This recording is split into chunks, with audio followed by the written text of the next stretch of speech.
Tonight on Bridge City News, the Blood Tribe receives a massive settlement offer from Ottawa worth $150 million. The Canadian government is now banning all Boeing 737 MAX 8 planes from flying in Canadian airspace. We will explain why. And a new Lethbridge College poll says our city will be a dogfight leading up to the provincial election.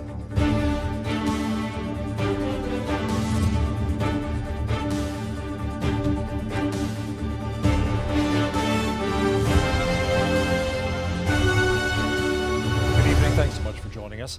The Blood Tribe has announced ratification of a settlement offer from the Canadian government for $150 million. The claim, which went back more than 100 years, alleged mismanagement of Blood Tribe assets by the Canadian government. It says that mismanagement virtually wiped out the Blood Tribe's cattle industry in the 1800s and 1900s.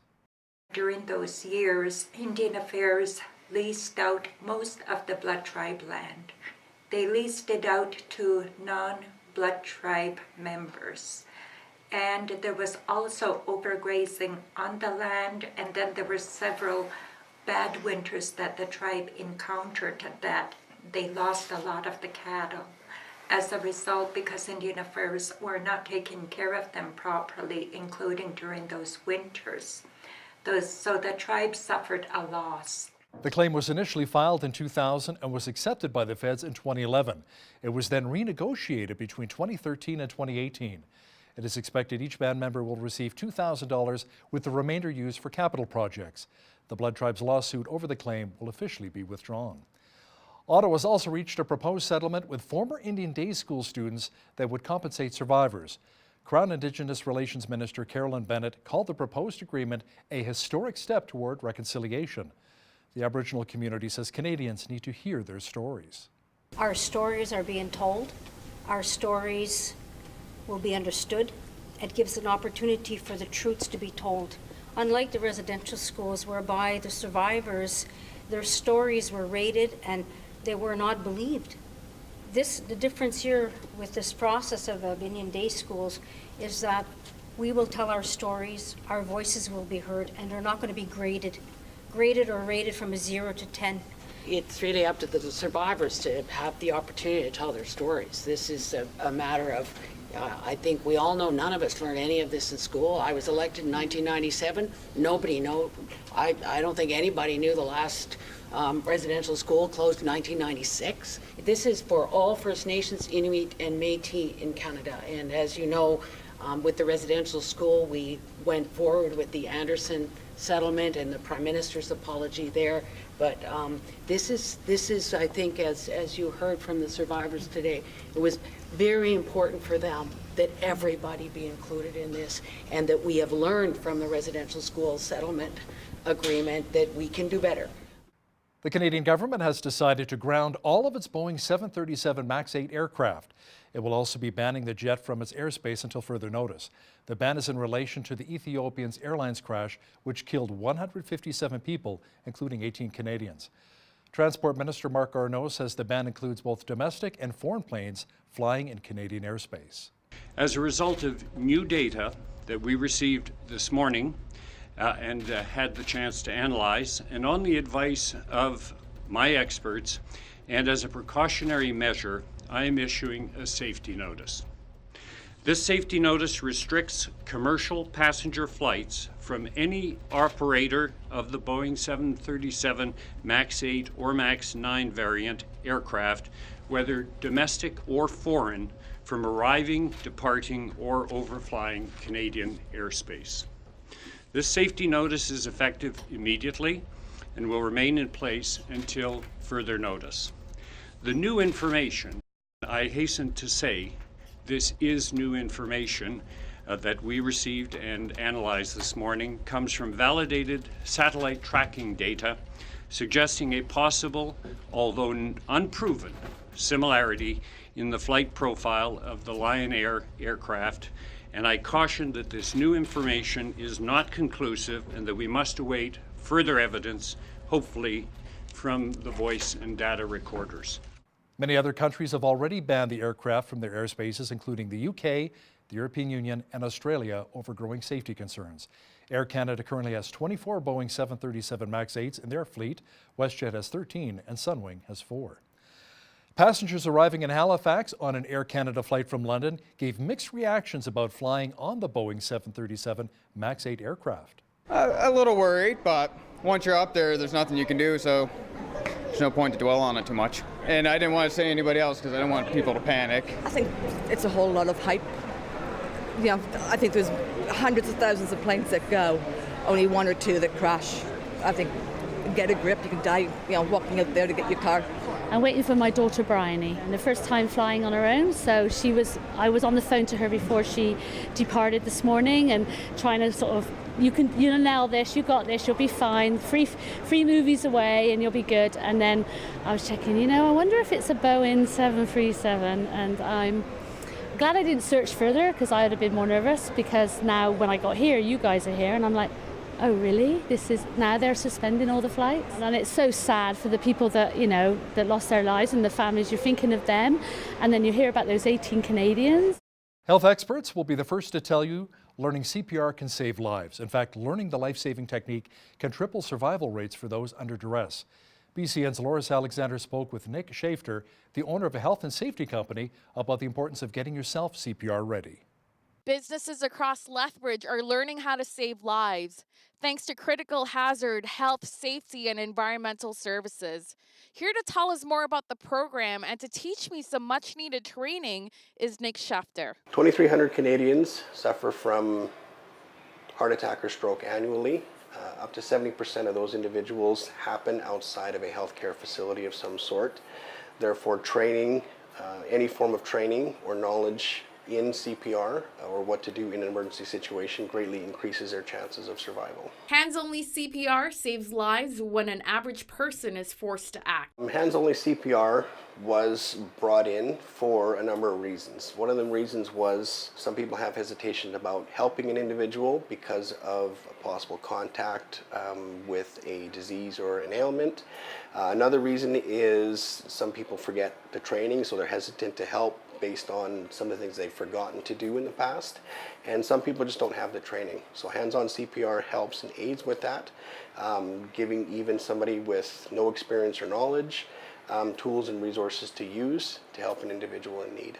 Nick says if you see someone collapse, the first thing you should do is call 911. First phone 911 and then press hard and fast in the center of the chest, up to 100 to 120 beats or compressions per minute. When you push down, you're pumping blood out.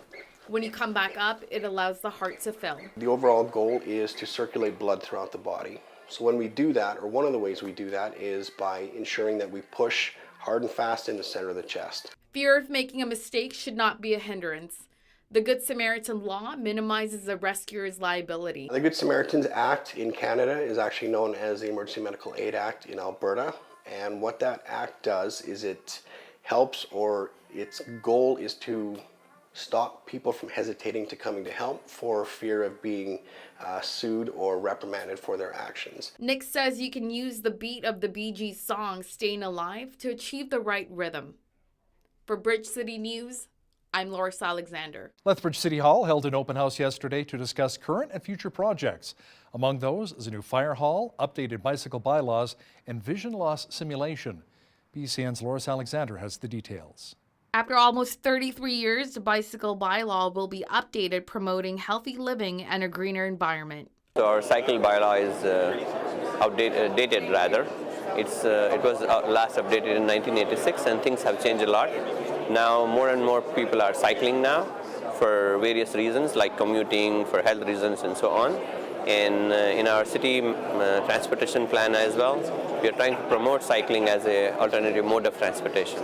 The city also offered a vision loss and wheelchair simulation, which would enable residents to understand why planning of streets and civic facilities is of high importance. We go through this in simulation is a cane tip that is really popular if you're living in the city, because the cane tip is so small and defined. It finds things like score lines that help you to know where to enter and leave crosswalks, or detect the difference between concrete and asphalt. Other changes include a new recycling system and a new fire hall coming in the year 2020. One of the capital improvement projects that was scheduled to be built, and that again is a Station 5 fire hall, which is going in the new Watermark subdivision. we're planning to open that new fire hall in November of 2020. For Bridge City News, I'm Loris Alexander. Lethbridge police have laid charges in connection with an armed robbery at a North End liquor store on Monday.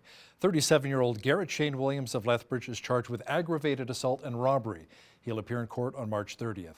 46-year-old Dina Smalleyes was also arrested and faces similar charges.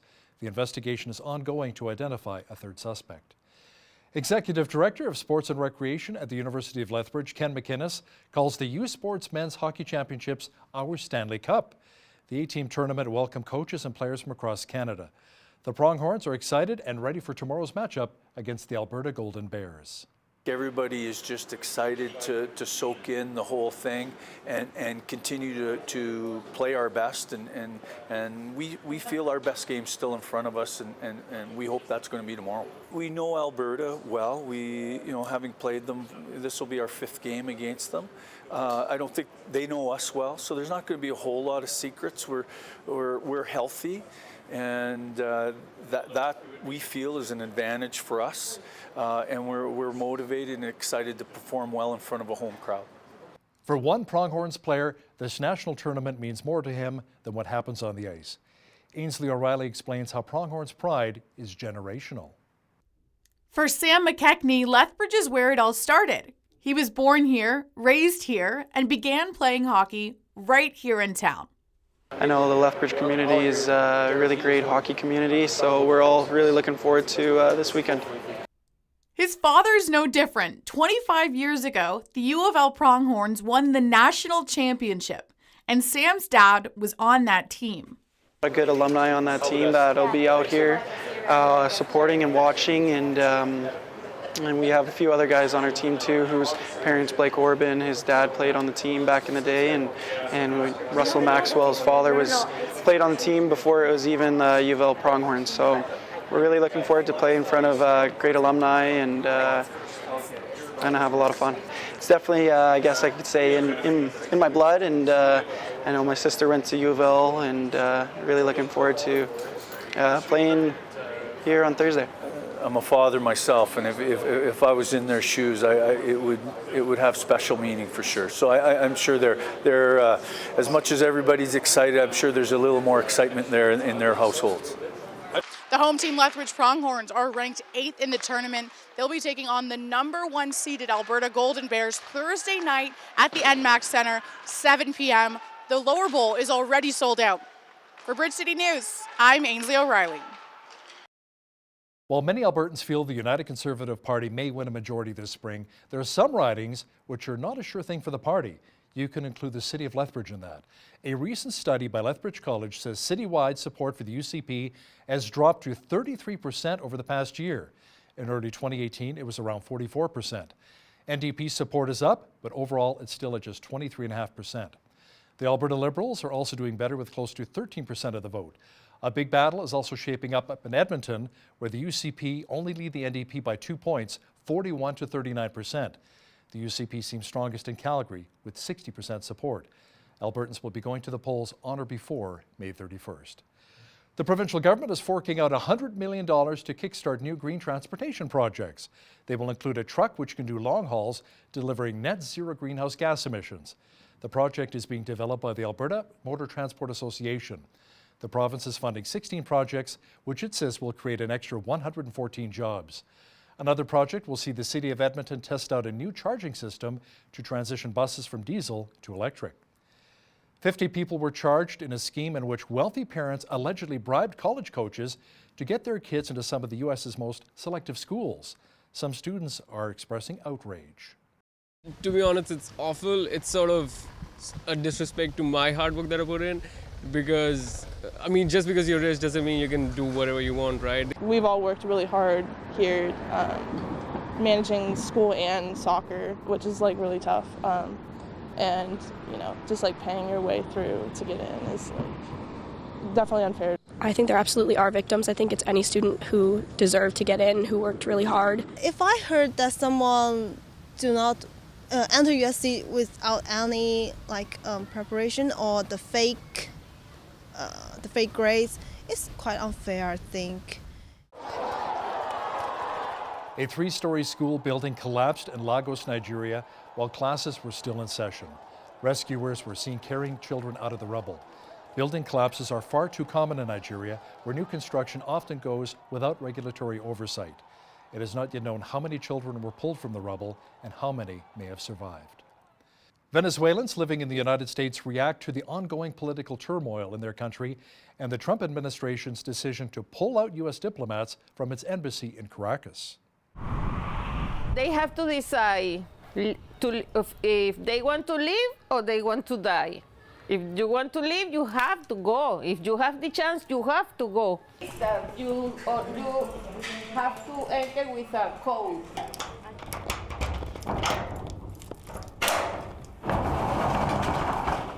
All the things that you see here, this is donation from the community.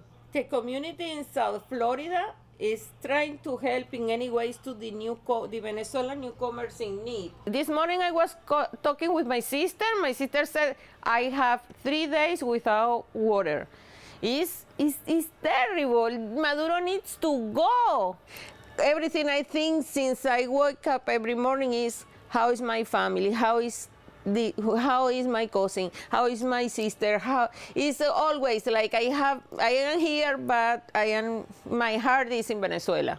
Clouds mixed with sunshine and mild temperatures once again today. The mercury will be climbing even further. Complete weather details are coming up. We had sun mixed with clouds today. Tonight, just a few clouds developing with a low near -8. Tomorrow, mainly sunny with a high expected near 3. Friday, the mercury will climb to 4. Lots of sunshine on tap for the weekend. Expect a high of 5 on Saturday and 8 degrees on Sunday. Sunshine at 14 for Monday, and 16 degrees is expected on Tuesday. Checking the almanac, the average high for this time of year is 5 and an average low of -7. The highest temperature on this date was recorded in 1992 at 15 degrees, and the record low was a chilly -30 in 1967. Sunrise was at 7:50, sunset at 7:32. Let's have a look at how tomorrow's shaping up across the country now. Vancouver will be rainy and 8, good chance of showers in Victoria at 9 degrees. 4 degrees and sunshine for Calgary on Thursday. Just 1 degree cooler for the provincial capital. Expect sunshine at +1 in Regina. Pretty much the same picture for Saskatoon. Snow and -2 for Winnipeg. Showers and 12 degrees expected in Toronto. Ottawa will be overcast and 6. Montreal will have a mixture of sun and cloud and should see a high near 5. In the Maritimes, Fredericton, New Brunswick will be mainly sunny and 8 tomorrow. Halifax, Nova Scotia will be clearing at 7. Charlottetown, PEI will have sunshine at 5. And in St. John's, Newfoundland, expect sunshine and 4 degrees for tomorrow. Canada's new agriculture minister has announced money to encourage more women to become involved in farming. Marie-Claude Bebeau says the new Women Entrepreneur Program will provide capital women need to grow their business and develop their skills. Farm Credit Canada has committed $500 million over 3 years for the Women Entrepreneur Loan. The goal of the program is to double the number of women-owned and women-led businesses by the year 2025. Ottawa says women accounted for about 29% of all farm operators in 2016. That represents 78,000 of the 272,000 farmers across the country.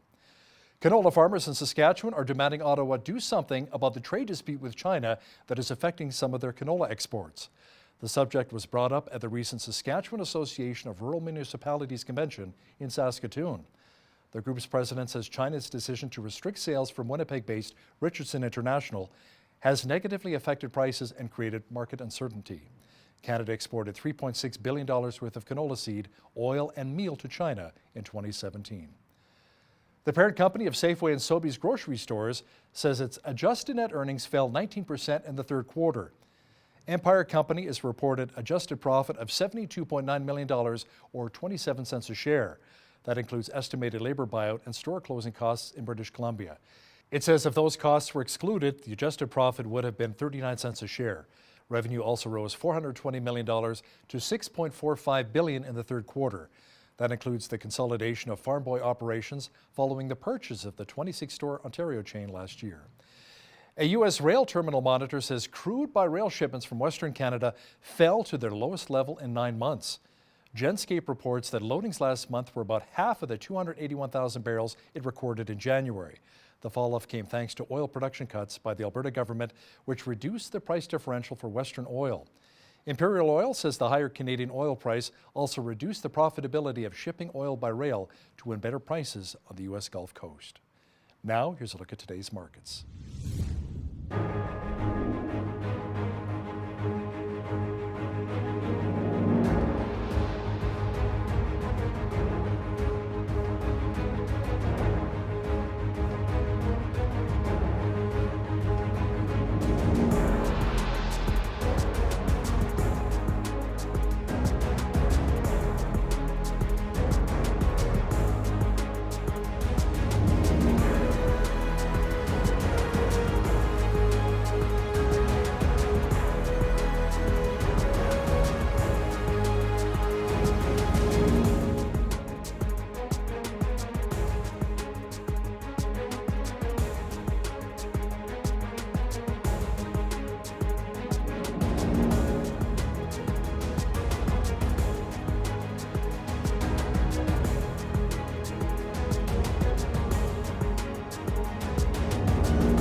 Recapping one of our top stories this hour, the Blood Tribe has announced ratification of a settlement offer from the Canadian government worth $150 million. The claim, which went back about 100 years, alleged mismanagement of Blood Tribe assets by the Canadian government. It says that mismanagement virtually wiped out the Blood Tribe's livestock industry in the 18 and 1900s. Not only has the foreign media taken notice of the SNC-Lavalin scandal, but now the Organization for Economic Cooperation and Development is keeping a close eye on Ottawa. Award-winning journalist Brian Lilly has details next. But first, here's a look what's happening in and around your community. Here's your Bridge City News community calendar. Looking to sell some extra items after decluttering your home? Come and sell your old treasures at the Windy City Bazaar Flea Market and Yard Sale on Saturday, March 16th from 9 a.m. to 4 p.m. at the Royal Canadian Legion in Lethbridge. This is also open to small home-based businesses looking to sell and market their products. For vendor inquiries, email lethbridgewindycitybazaar@gmail.com. And for more information, check it out on Facebook, Windy City Bazaar Flea Market and Yard Sale. The Lethbridge Community Band Society is celebrating the spirit of spring with a concert on Saturday, March 16th at 7 p.m. at College Drive Community Church. This musical event will feature the Lethbridge Community Silver Band under the direction of Sam Yamamoto and Karen Vanda Vendel, along with the Encanto Singers. Tickets are $15 and children 12 and under are free. Purchase your tickets today at CASA or online at lcbs.yapcity.com. Redemption Prison Ministry is holding a fundraising dinner Thursday, March 21st at Trinity Reformed Church in Lethbridge with doors opening at 6 p.m. Come for a delicious dinner and discover what God is doing in the prisons through this amazing ministry. Please RSVP by Monday, March 18th by calling Chris at 403-317-3950 or email chrisv@trinityurc.ca. And that's your Bridge City News community calendar. Our Prime Minister is back from a short trip to Florida where he and his family enjoyed March break. Meanwhile, the SNC-Lavalin affair is not going away anytime soon. Joining me now is political journalist Brian Lilly. Brian, the SNC scandal has been blocking out some other big stories. Tell me about those. Yeah, and not just the fact that the Prime Minister was in Florida for a while. For people that know Florida, he was in the Fort Myers area, by the way, local NBC affiliate, catching up with him down there and tracking him down because they found it fascinating. Fort Myers, about 2 hours south of Tampa on the Gulf side and across about even with West Palm Beach, where Donald Trump is famous for staying, but on the opposite side of the Florida peninsula. So Justin Trudeau down there trying to escape the SNC-Lavalin affair, but in the meantime, we're missing all kinds of other issues. Like, did you know that Stats Canada released the fourth quarter GDP growth projection, or growth results, not even projections, and the Canadian economy grew at 0.1% in the fourth quarter, Hal. 0.1%. Now compare that to the Americans, who grew at 2.6% for the very same time period. So our economies are intertwined. We live side by side, and they grew at 2.6%. We grew at 0.1%. The unemployment rate remained unchanged at 5.8%. And people were heralding, oh, look, 55,000 new jobs created. Well, about 40,000 of those jobs were in Ontario alone. Ontario is doing not bad, but I can tell you that big chunks of the country, Newfoundland, Nova Scotia, Prince Edward Island, Manitoba, Saskatchewan, they all lost jobs. And the provinces that lost jobs, it equaled 7,200 jobs. That's almost the 9,000 jobs that SNC-Lavalin says that, will vanish if they have to go to court. So a lot of issues not getting the play that they deserve. And that includes Richardson International out of Winnipeg, a major grain handler. They had their canola export permit for China revoked by the Chinese government, and an awful lot of people look at it and say, there's often back and forth about Canadian canola going into China. They're trying to protect their domestic rapeseed industry. But no, this is being viewed as retaliation over Huawei. Yeah, and we've lost a lot of jobs here in Alberta as well, not just the energy sector, but of course with the Canadian canola ban going to China here. Now, Brian, it seems that it's not just Canadians who are paying attention to the SNC-Lavalin affair, but also the foreign media and the bribery working group of the OECD, or the Organization for Economic Cooperation and Development. Tell me more about that. Yeah, well, just before I get to the OECD looking into this, I can tell you that New York Times has written about this, the Washington Post, the BBC, the Guardian, they've all written about Trudeau's troubles.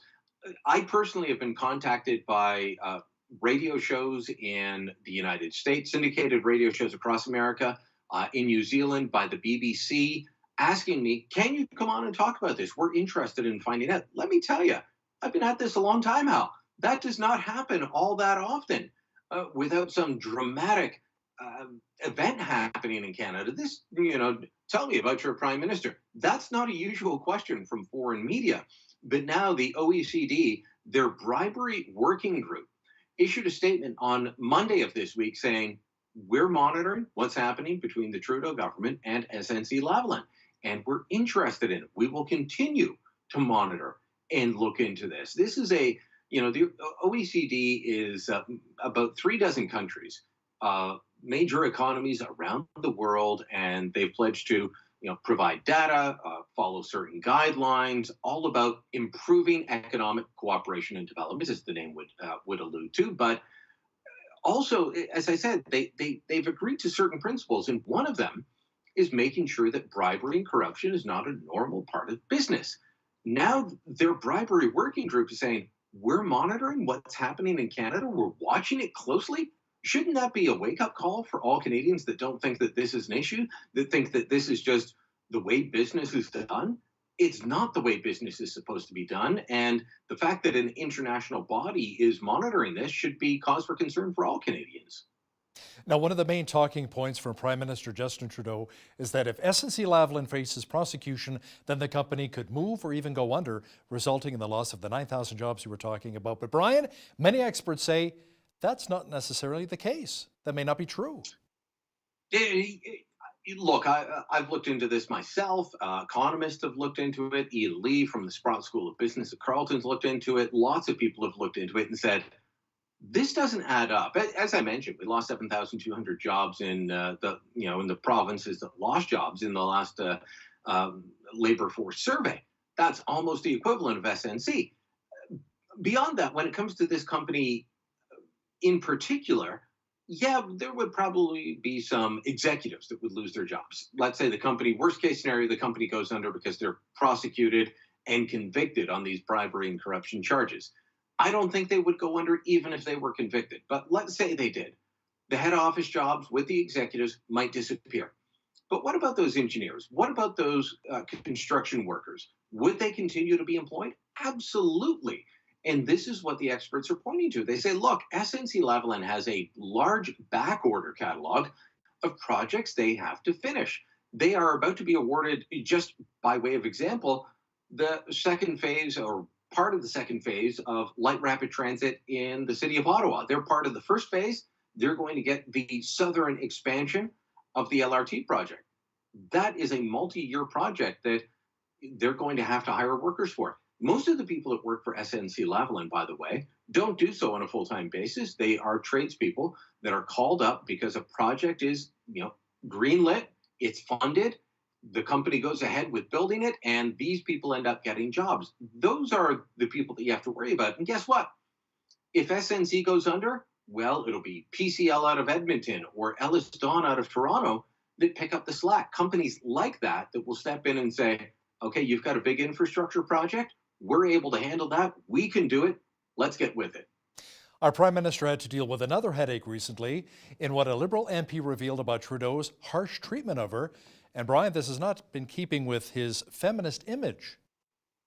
No, this is, she goes on Twitter by the name MP Selina. Her full name is Selina Cesar Chavannes. Toronto area MP, for people that know the area, it's Whitby. It's a suburb about half an hour outside of the downtown core of Toronto. And she's been, in the House of Commons for a little while. She's been outspoken on certain issues, very much in the Liberal mold, very much part of Team Trudeau. But she decided for personal reasons that she wasn't going to run again. Well, she told the Prime Minister on the same day that Jody Wilson-Raybould resigned from cabinet.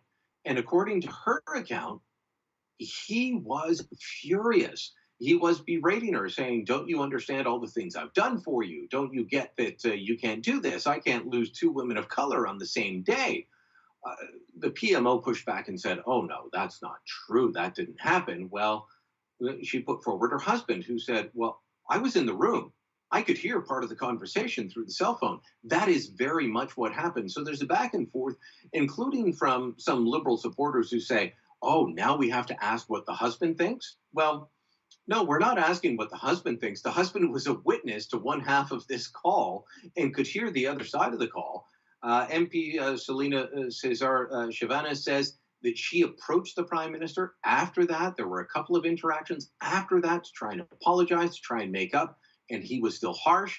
He was difficult. He was not in keeping with the image that he puts forward of the welcoming guy. I mean, she put out this tweet because he said, if only Jody Wilson-Raybould had come to me, I would have listened, I would have talked. And she said, really? That's not what happened when I came to you. Brian, 35 countries around the world were impacted by the Ethiopian Airlines tragedy, which left 157 people dead, including 18 Canadians. Churches in Toronto, Ethiopia, and Kenya have been holding very special worship services and vigils. Let's talk a bit about that. Yeah, the Ethiopian community, Toronto is the largest Ethiopian community in Canada. Kenya lost about 35 people in that air crash. Canada lost 18. It was a flight from Abu Dhabi. It was going towards Nairobi. There was a big UN conference there. This is just horrible. And so the community in Toronto coming together, 6 people from one particular family in the Toronto suburb of Brampton, all lost. One man basically losing most of his entire immediate family in this air crash. It's heartbreaking.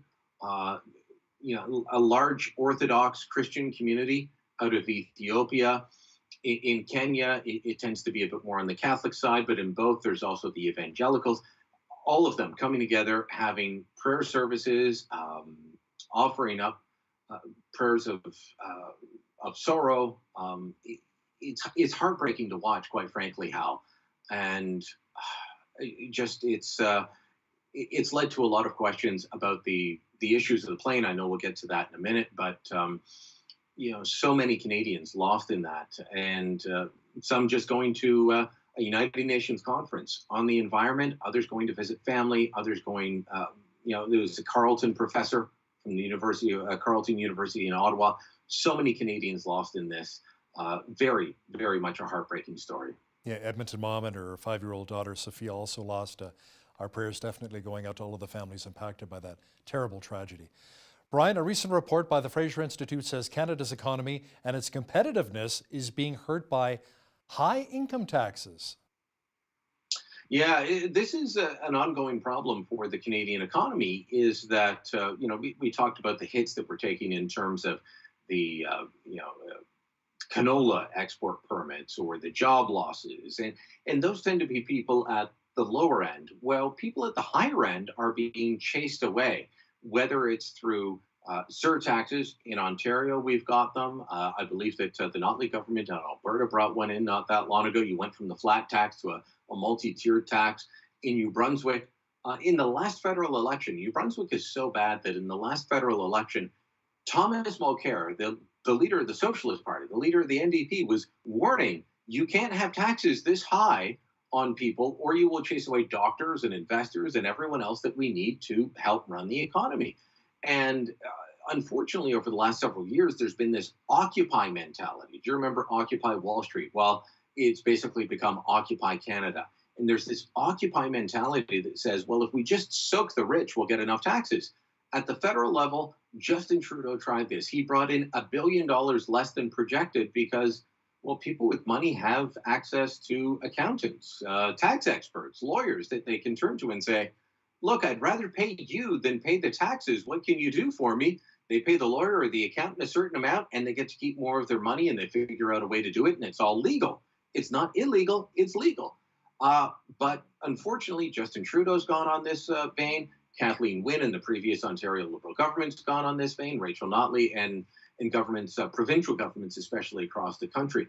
It's hurting the competitiveness of Canada. So beyond the investment climate for oil and gas, which I know you're very well familiar with, Hal, we've got across the country these elements biting away at the ability of investors to be able to come in and say, you know what, I'll invest my money, I will create jobs, but I want a return. They're just saying it's not worth it in Canada anymore. Brian, the NDP's orange wave is long gone with the passing of former leader Jack Layton. Numbers show the party has been struggling with leader Jagmeet Singh at the helm. Now, Singh has tried to shake up things a little bit by naming Alexander Boularice as a new deputy party leader to help woo the Quebec voters. What do we know about Monsieur Boularice? Well, he was part of the orange wave in 2011, and he kind of reminds me a little bit about Tom Mulcair. Look, Jack Layton had roots in the Montreal area. In fact, last time I was in Montreal, I walked by Layton Audio. It's a store that his grandfather founded on St. Catherine Street decades and decades ago. It's still there, still bears the family name. But it wasn't Jack Layton that built the organization that allowed for the orange wave to happen. Jack Layton was the happy face of it. It was Tom Mulcair. And Tom Mulcair was Jack Layton's Quebec deputy. So Jagmeet Singh said, you know what, we're doing badly in Quebec. Let's appoint Alexander Boularice. He's a bit of a firebrand, but he's also a smart guy. He knows his files. Let's put him out there. Let's see what he can do for us. Let's see if he can help build the party back up, because without Quebec, the NDP is going to be in trouble. There's a lot of speculation that they could go down to single digits in terms of seat count in this next election. So they really need that. They need support in certain parts of British Columbia. They need support in certain parts of Ontario in order to keep going. It's a smart move by Singh. Is it desperate? I'm not sure I'm willing to go that far yet, because they bounced back a little bit in the polls with Justin Trudeau going down. But it is a smart move. I'll say that much.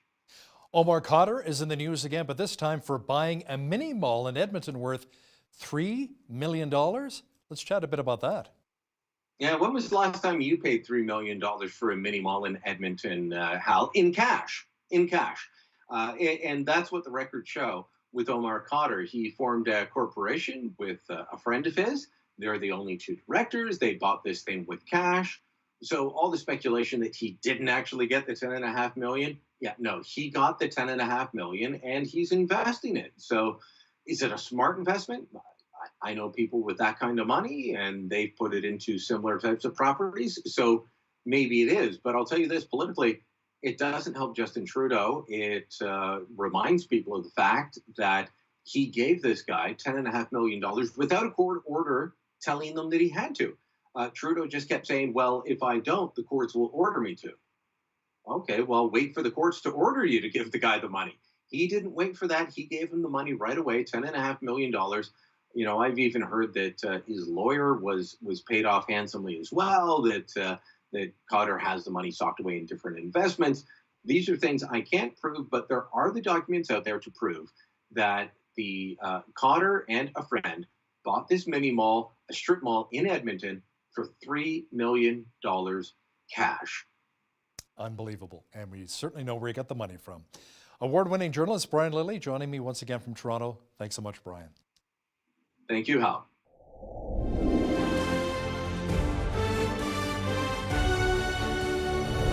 Many Canadians struggle with various forms of mental health issues. Often there's a stigma attached to it, but there is hope for people. Today's guest went through some serious, tough times before becoming free from anxiety issues. Sarah Ball is a blogger, public speaker, and author of Fearless in 21 Days, A Survivor's Guide to Overcoming Anxiety. Welcome to Bridge City News, Sarah. Yeah, thanks for having me. So here it is, your book. You wrote this book out of your own personal experiences with anxiety. Tell me how you overcame all of those challenges. Well, I started having anxiety probably in my mid-30s. It started off actually as burnout. I just had my 5th child, exhausted, of course. Yeah. Went through a series of traumatic events back to back that really kind of elevated my stress. And it started off with a panic attack. And I'd had one before, a couple years before, and dealt with it. It was fine, but it didn't go away. And I continued to have panic attacks every day. And eventually that escalated into a full-blown general anxiety disorder. So it's kind of what you would call a nervous breakdown, which I hate using that term, but that's what it was. And I became physically, mentally, and spiritually completely depleted. And yeah, my mental health just took a nosedive. Did your husband and maybe your kids say, did we help contribute to this? We're so sorry, Mom or honey, like what happened there? No, I don't think so. I think that it was such, it seemed like it happened overnight, but if I look back at it, it was really a slow derail, starting with fatigue, starting with, feeling burnt out and a little bit of depression mixed in there, and just not taking care of my mental health. So I don't feel like they blame themselves at all. No. How many people do you feel really struggle with anxiety and depression? Is it more common than we realize? Yes. Absolutely more common than we realize. I minister to a lot of people who struggle with anxiety, OCD, and depression. And I have had emails and people reaching out to me who are, 50-year-old business executives in Toronto, to nurses, to counselors and therapists, to 18-year-olds, to 90 years old. Like, this is something that is... It affects everyone. Yeah, and it's no respecter of persons. So anxiety, I think, is very chronic right now. What do you think are the underlying roots of anxiety? Is it a lot of stress and pressures we put on ourselves today? Yeah. Or maybe our bosses put on us? Yeah, I think it's a combination of a few things. I think that it's all can be physical, mental, and spiritual. It's kind of a combination, and everybody has a different sort of makeup of how they are, right? So someone could have had anxiety from the time they were born. It can be something to do with their makeup, and other people it can be from traumatic experiences. And then yes, high stress, high pressure culture, hustle hard, right? Achieve everything, perfection, and do it at the cost of your mental health. So Sarah, you mentioned earlier about fatigue, but what are some of the other red flags or warning signs that we really have to watch out for that we may be suffering from anxiety or depression? Well, anxiety and depression surprisingly manifests physically. And usually that's the first sign. So there is the mental part of it for sure, the worried thoughts, the obsessive thoughts, the sad thoughts, all that kind of stuff. But usually when you know that it's gotten to an unhealthy place, it really shows up in your body. So heart palpitations, fatigue, headaches, body aches, chest pains, you name it. I'm pretty sure that people who struggle with anxiety and depression feel it all over their body. So do you think maybe a holiday to Hawaii, somewhere tropical, will really alleviate the symptoms right away? Well, sometimes it's true. You have to be able to create a balance in your life, and rest and play is a huge part of that. Absolutely. How do you know when it's time to go to your doctor, though, your physician? Well, I think when it starts to affect your everyday life, when it's starting to affect your relationships, when it's starting to affect the fact that you're not going out anymore, that you've really made your life small. So a lot of people who struggle with anxiety and depression, their life gets very small. Very isolated, that's a big one. And then physical symptoms as well. Of course, suicidal thoughts, anything that's very severe, and just not feeling like yourself. I think you need to have a conversation with your doctor. Now, what about a panic attack? What does that actually look like? How can I tell if one is coming on? Well, a lot of people mix up anxiety attack and a panic attack, thinking anxiety attack is just excessive worry or, I'm freaking out because I have to speak publicly or whatever. But a panic attack is actually a physiological thing that happens to your body. So they've actually been able to scientifically show you that it lasts 20 minutes. So it's actually a thing that happens to your body. So what happens is when you are faced with a potentially dangerous situation, right? Your body goes in to protect itself. So it's actually a gift God's given us. It's something that's created within us to be able to protect ourselves, to be able to think on our feet, to be able to run away as fast as we can, to have the adrenaline and the strength that we need to fight a situation. But when you're dealing with panic attack, all that stuff's happening to your body because of nothing. It just comes out of nowhere. And so oftentimes it begins with pain in the chest, but the heart palpitations, shortness of breath, I can't breathe, and racing thoughts. But the worst part, which is very common with people with panic disorder, is a sense of impending doom. Oh. I'm going to die. Wow. Like you have an absolute conviction that you're about to die. And so even though, whatever the trigger was or wherever this panic attack's coming from, you logically know in your head that you're not going to die, but the intense emotion of that is very strong. Now, you also struggled with OCD, obsessive compulsive disorder. Can you really explain to our viewers what exactly that is? Well, and how you overcame it? Yes, a lot of people think obsessive compulsive disorder is just you need to have everything clean and perfect, but that couldn't be farther from the truth. Okay. And I know we throw that word out there a lot of times, but there are many different forms of OCD. And basically what it is it starts with the obsession. So it's obsessive thoughts, which is an anxious thought, right? So if I touch this thing, I'm going to get sick. Or if this happens, then this bad thing's going to happen. So it's a thought that you begin to obsess about. And the compulsions are behaviors that you do to actually ease the thought.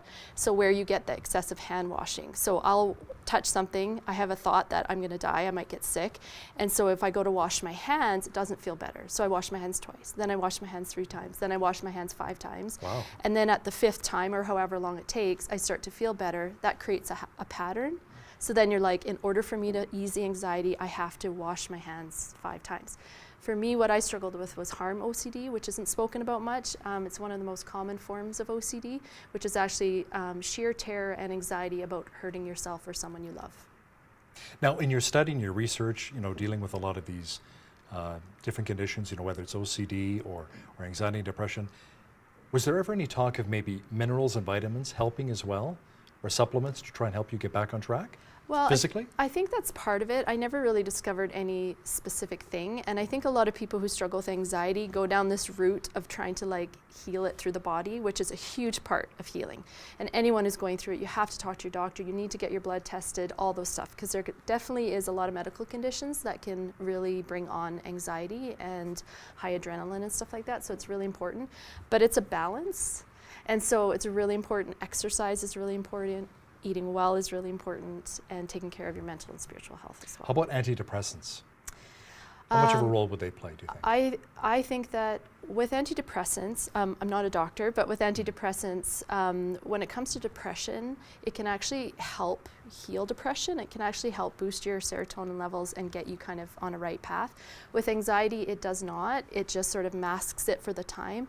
But if you're drowning, sometimes you need to have something to keep you afloat, to be able to do the deeper work and be able to deal with the roots. So I absolutely believe in medication, that there's a time and a place for it, and but not to put all of your faith into that. That's just a small part of your whole healing. A lot of people just go to medical route and not deal with the deeper issues, and then they're stuck on it for the rest of their lives. So some psychologists I've spoken with in the past in regards to people considering taking their own lives, suicide, they say there are a lot of warning signs. They always talk about doing it, but then eventually when you don't hear them talk about it anymore, that's when you need to be concerned. Yeah, absolutely. And I mean, this is a real issue. There's, from young children to teenagers to middle-aged women to grown men. I mean, suicidal thoughts can become very intense and very real. I know it's something that I had experienced as well.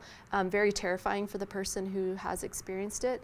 But, first of all, it's so important that we get help, that you surround yourself in all ways, whether it's psychologist, therapist, doctor, and you just have a team of people working with you. Right? A support group. Yeah. It's really, really important. And yeah.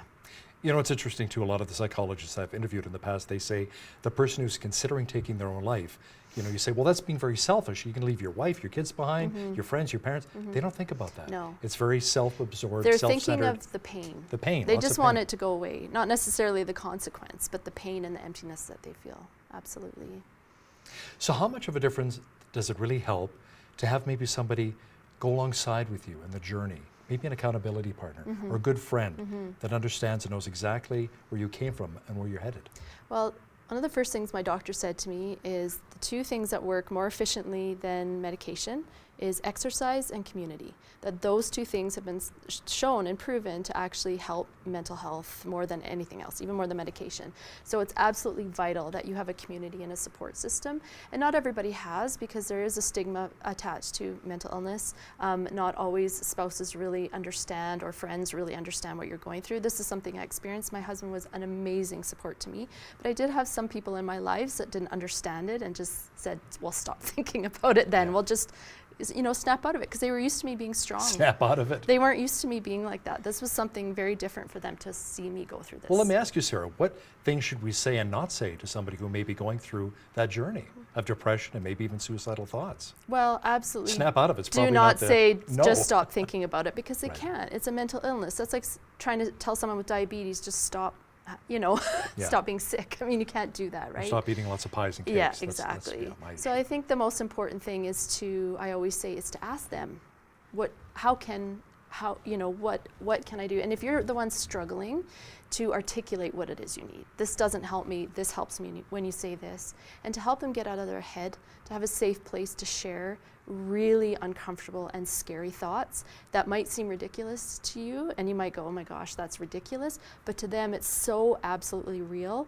And it's definitely more intense when they keep it to themselves and they're obsessing and mulling over these thoughts. But the minute they have a safe place to articulate it without any judgment or it being dismissed quickly as, oh, that's just dumb, they have a safe place to share, and it just eases the anxiety of it. You know, I'm glad you brought that up, because one of my close family members was battling alcoholism, and I had a really hard time not knowing what to say, how I could support this individual, right? So I went to Al-Anon, you know, Awesome. with family members Yeah. who are dealing with alcoholism, right, in the family, and they said the number one thing to do, so the defense walls, the walls don't go up, is to say to this person, do you love me? And this person says, of course I love Yeah. you. I have a problem. Can you please help me with my problem? Yes, I have a problem with your drinking. Can you please help me? Yeah. Right? Yeah. So just interesting how Yeah. they kind of switched it, Yeah. the roles, Interesting. and it actually worked, Yeah. to be honest with you. Wow, that's interesting. Yeah. Yeah. So the walls didn't go up saying, Yeah, you've yeah. got a problem, you know, you're pointing Yeah, the finger, yeah. but I have the problem. Yes. Can you please help me with my problem? Yeah, exactly. Right? Yes. At the end of the day, they still got a problem. Yeah, yeah, that's right. but I mean, this is how we're going to help people, right, Yeah. at the same time. Yeah, that's right. Because someone who's struggling with anxiety and depression, they don't want to. No.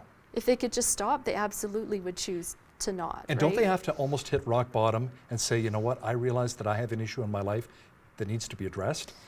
It's the same Yes. thing with smokers a lot Yeah. of times. I don't have Yeah. a problem with smoking, Yeah. I'm fine. You should quit. I don't Yeah. want to quit, right? Yeah, yeah. But somebody has to start from within, isn't it? Absolutely, yeah. Which is really hard when you're struggling with anxiety and depression, because there's not a lot of strength there Right. to pull yourself up. And that's Right. the hardest part. And that's why people get really stuck in it for years and years at a time, because you really don't have a lot of inner strength and mental strength to be able to do it.